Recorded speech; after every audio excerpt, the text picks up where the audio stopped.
ધારીમાં વિશ્વ પર્યાવરણ દિવસ નિમિત્તે ગીર પૂર્વ વન વિભાગ દ્વારા વિશાળ રેલી કાઢવામાં આવી હતી। આ રેલીને ગીર પૂર્વના ડીએસએફ રાજદીપસિંહ ઝાલાએ વન વિભાગની કચેરીએથી પ્રસ્થાન કરાવી હતી। રેલીમાં શહેરીજનો, પર્યાવરણ પ્રેમીઓ, વન વિભાગના કર્મચારીઓ, વિદ્યાર્થીઓ, તમામ રેન્જના આરએફઓ તેમજ પત્રકારો સહિતના લોકો જોડાયા હતા।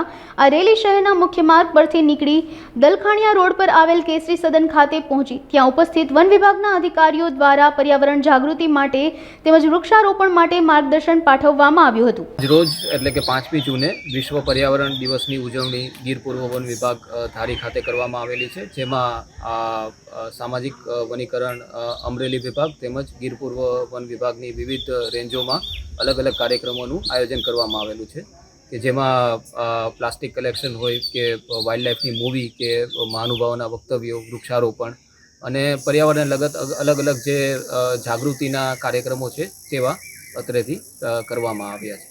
આજનું જે થીમ છે એ our land our future we are generation restoration. તો આ થીમ હેઠળ અલગ અલગ કાર્યક્રમોની ઉજવણી કરવામાં આવી।